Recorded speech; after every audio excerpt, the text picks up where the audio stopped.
It just doesn't stop with Lane Hutson. This is one of the sickest saucer passes you will ever see as he continues to stand out at Habs camp. But it's not just him. Oliver Kapanen putting in some good work behind the net to set up Barré Boulet. Yoel Armia ends up getting a goal off some hard galley work. We got to break all of that down. Plus, Ivan Demidov showing out again, but getting only 10 minutes of ice time to follow his 4-point night. He had an amazing shift here, creating chance after chance after chance, but it seems like, despite even playing on the second line, head coach Roman Rottenberg doesn't want to give him any more ice time. We're going to get into that. Plus, Tyler Thorpe, Habs prospect that was a standout in the rookie camp, starts off very, very hot with his first game of the season for the Vancouver Giants. All of that coming up on this episode of Habs Digest. And we're going to start, Jesse, with our boy, Tyler Thorpe, the Torpedo, the Thorpenator, whatever you want to call him. He is unreal. He is so good. And we saw him in the rookie camp just play well beyond our expectations. A silky backhand finish. He has a laser beam of a shot, and he put that on display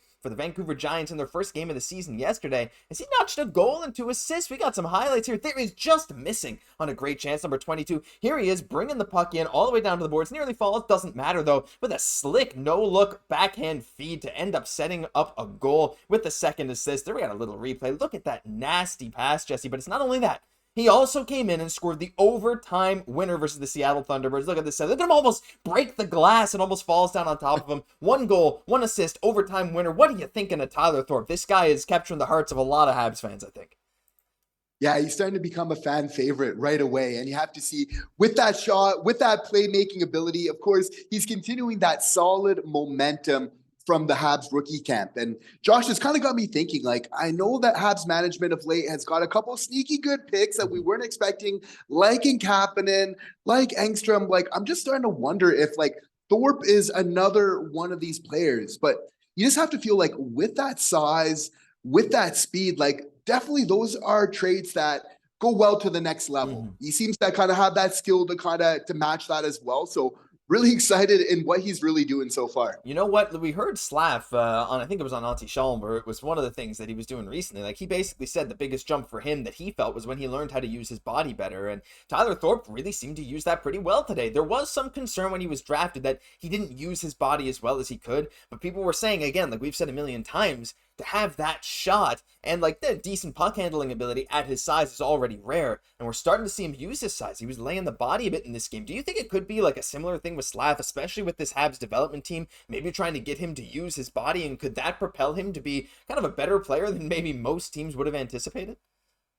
Yeah, well, I like that he's playing in the WHL. I like that brand of hockey, and I think that the Montreal Canadiens could definitely be well served by having a couple of those guys. We're starting to see they're putting a little bit more importance on size, which is definitely a big reason of why they drafted Thorpe. But we see it's like, this guy's got a great shot. Again, he's dropping down to that knee on that release a couple times there. But just, again, knowing where his teammates are on the ice. And we see like him protecting the puck, as you mentioned earlier, like leads directly to a goal where he then has that awareness to know where his teammate is to really make that pass there. So getting a really solid start, to the season for him. And that's really important for him right now in his development. Go to Elite Prospects right now and you scroll down and you look at their projections. Because he had 1 goal, 1 assist, he is now projected for 68 goals, 68 assists on the season. So I'm just saying that's probably what he's going to do, and he's probably going to be a future Hall of Famer. So let us know if you agree with that thought down below in the comment section. But Jesse, we're going to move on to a different Habs prospect.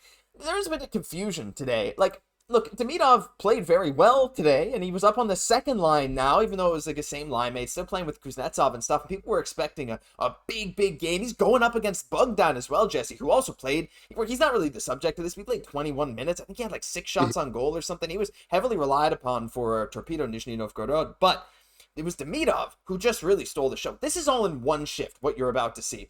Look at everything he manages to do here. He catches the puck. He nearly scores. He's creating chance after chance. Just a couple seconds later, one time that gets deflected wide. And then he creates another chance on the break-in, dangling to the front of the net. Now, this next one, this is on a different shift, but that toe drag that nearly sets up a beautiful goal. He's doing everything you could want, but he just still isn't quite getting that level of ice time that we're expecting. He's creating chance after chance. And look, I know there's many reasons, many factors, and not everything is absolutely perfect in his game. But Jesse, I can't help but just wish I could see a little more of him, because the flashes of brilliance that we see every single night from him is absolutely amazing. And you'd have to wonder, like, is he kind of being sheltered by the coach? Just a young player in the KHL to kind of get his footings. But it's like another question you definitely ask, like, does he need it? Because by looking out on the ice, it looks like he can handle it. He definitely looks like he can handle the increased ice time. I know definitely professional, levels, you want to kind of increase that incrementally. But I mean, his teammates seem to know it because as we've seen it from those highlights, from those clips, there's like, they're teeing him up. Like they know what a shot he has. So I'm loving to see that they're really feeding him the puck and he's letting it rip. He's going to the net. Look how he's carrying the puck in the offensive zone. Actually drew some penalties just from the fact of just being able to really carry the puck so well in the offensive zone. But again, a big thing, just kind of watching, some of his games is that his anticipation of the puck is in the next level. Like his hockey sense of knowing where the puck's going to be, getting to it first.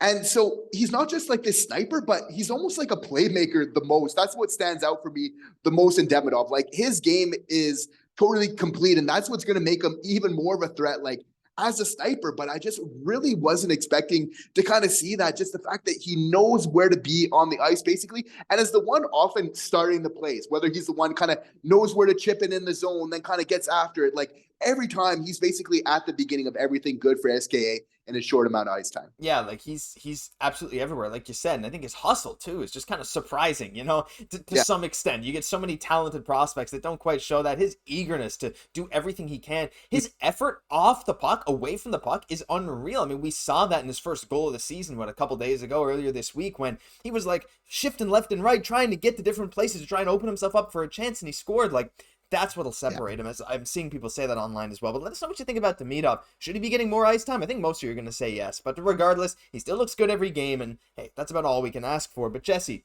it's time to move on to the final topic here. I mean, look, Lane Hutson, he's a lock at this point. I think pretty much everyone's agreeing. This clip was going viral today, not only from Habs fans, but, Chicklets is posting this, podcast from all over. Anyone that was seeing this was reposting this, and we're going to play it once again for you. My gosh, this saucer pass to Emil Heineman is just phenomenal and in slow motion. Even the Habs Twitter account posted this. Look at this unbelievable sauce. That Heineman didn't score, but that doesn't matter because this is absolutely ridiculous. We'll get into maybe a couple other things after, but we got to just start with this. Lane Hutson looks like, he's the best player on the ice every time he's out there right now.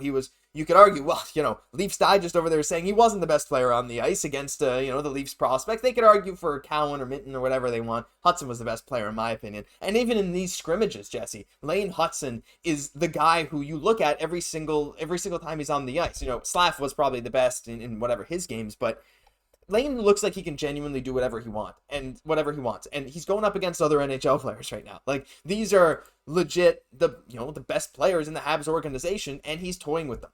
The fact that he can send that pass, I'll play it again in a minute once you start talking about it, but I don't even know. Like, I think everyone who's seen this is just like, this is art, this is beautiful, and put him on the top of the lineup tomorrow. He just keeps doing it, and we can't take that for granted. He doesn't need to be doing this every time that he gets out on the ice, but just saying something of a next level. The fact that he's doing this at a solid clip, like he's skating his butt off and then going to make this pass. Like, I'm not saying that he's going to do this type of chip shot, that Suzuki likes every time coming out. But like the opposition, knowing that, he kind of has, and this was one of many solid zone exits, I might say, like in this scrimmage here, which again is so fundamental for your team. It's like one of the most important things you need to get right. In fact, like nothing else works unless like your zone exit, getting it out clean, transitioning onto offense, attacking the zone.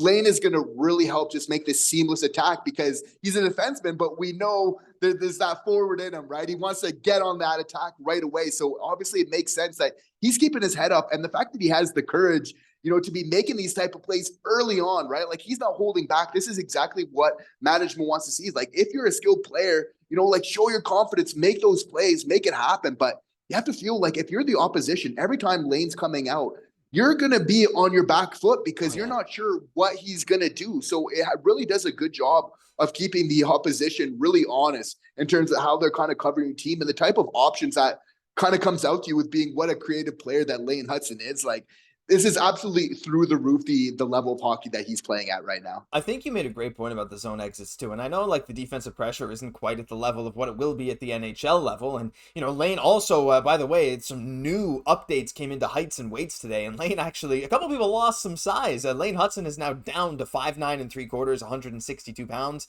So, That sucks. Reinbacher's down to 6'2.5", but Oliver Kapanen grew apparently an inch and a half. So he gained like 10 pounds and grew an inch and a half. So he's 6'1.5" now, which is pretty big for Kapanen like that too. But back to Hutson, like the zone exit. There was a couple times where like he just gets the puck in his own zone and like I don't even know if it's like underrated or what, but he just appears in the neutral zone and then like there's just an attack starting and you're like, oh, how did he get there? It just looks so smooth, right? And this sense of how to do it is pretty crazy. Now we'll see again how that translates to the NHL level, because at this point I'm confident he'll start the season in the NHL. We'll see if people will pressure him more, whatever. But I think it's really, really encouraging. I mean, we'd love to hear all your comments about Hutson, but before we end the video, Jesse, I did want to just highlight a couple more things. Team C won it. I think that was the team with Armia and Gallagher. There was some bottom six guys in Team 3, and it was really, really cool to see. And I wanted to highlight this little thing from Kapanen, our new boy who's now 6'1.5". That beautiful little pass out front. Little underrated play, winning a puck battle, little backhand pass out front, and Guhle barely puts it in, but he did. And then Yoel Armia, of course, here. But this is such a Brendan Gallagher thing, nearly stumbling, just putting the puck somewhere out there. Armia, nice little one-timer, great shot from him. I was really impressed overall, Jesse. There's so many clips from so many players, but it always is really cool to see the veterans getting some of their share of stuff too. Armia and Gally and Evans, like they actually genuinely seem to love playing with each other. Evans had some good comments, poking fun at Gallagher, but saying he loved playing with those guys, how the game just kind of comes so naturally to them. So it was really nice to see some of these guys working together today. And it's actually a big deal that we're getting some chemistry there between Evans, between Gallagher and Armia, because we need depth scoring on this team. It's going to be so important. So the fact that your boy Evans is having a great camp, Armia is doing his thing as well. Like, we love Gallagher. We know that Gallagher doesn't get enough love. He's amazing. Absolutely. This is very, very important for this team. And the fact that they're kind of getting like some chemistry early on, it kind of goes to the point of like not starting from scratch again. Like, we got a pretty good idea of our first line, second line, third line, like kind of going into the season where we know not long ago Habs fans, like, besides that first line and then even then some, you didn't know who would be on that wing, but like the rest of the lines could be a complete jumble. So we've seen from Marty St. Louis, what he said right now, his comments after the scrimmage today was, this is the deepest team that we've had since I've been here. And again, we can't underestimate just how important that is. Armia, we know there's a very good hockey player there. So kind of getting started early with the chemistry. We just want to see this continue. I think it'll be cool to see. I mean, we're going to see some mix-ups in the lines for sure, but the chemistry building already between Roy and Anderson, that could be so good if we can finally get someone to unlock Josh Anderson. And Armia, Evans, Gallagher is just like that's a legit good fourth line. Like, those guys are all solid, like third line talents in my mind, right? So there's so many good things going on, but let us know down below what you think of these line combos. Do you like that line of Evans, Armia, Gallagher? It's working together pretty well right now. And what do you think of Lane Hutson? We'd love to hear from all of you, because that'll do it for this episode of Habs Digest. If you enjoyed, leave a like, comment, subscribe. You guys subscribed like crazy on the last few videos, so if you want to do it again, if you're still watching at this point and you haven't hit the subscribe button, it's free, and you get to see daily Habs content from us all season long. We really appreciate that. I'm Josh Gosse, my co-host Jesse Poirier. We'll catch you in the next one.